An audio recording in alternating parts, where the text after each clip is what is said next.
Welcome to Infidelity Nest. In today's video, I want to take you inside a story that begins with abandonment and ends with something far more powerful than revenge. A story about being left behind, underestimated, and quietly rebuilding a life that no one thought would survive without approval. After those first few weeks, after the shock dulled into something heavier and quieter, my life shrank. Not in ambition, but in noise.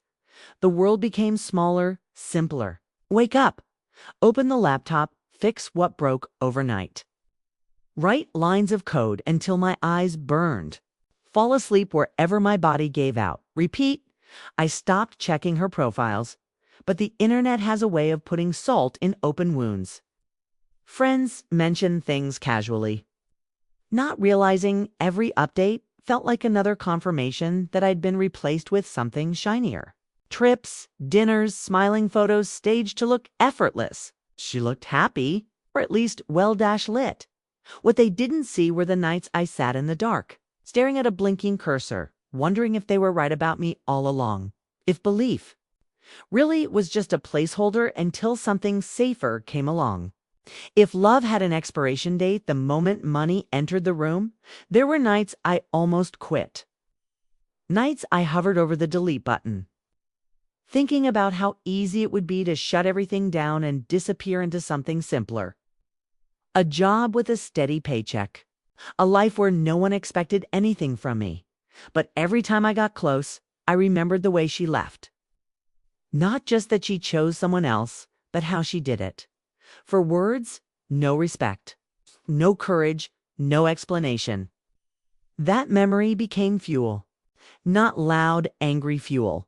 Quiet, steady fire. Then one morning, something changed. I opened my dashboard and saw a spike. Small but undeniable. New users.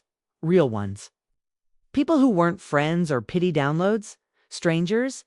They were using the app, sharing it, talking about it. I refreshed the page 3 times, convinced it was a glitch. It wasn't. A week later, a journalist emailed me. It's a small outlet, nothing flashy, but they wanted to write about what I was building. I didn't tell anyone. I didn't celebrate. I just kept working. 'Cause I'd learned something important during those empty months. If you announce hope too early, you give disappointment a head start. Then came the video. A TikTok influencer stumbled across the app and posted about it. No warning, no coordination, just genuine excitement. Overnight, the numbers jumped again. Comments rolled in. Messages followed. Posers started circling, using words like potential and scalability. Words they'd ignored when I said them months earlier.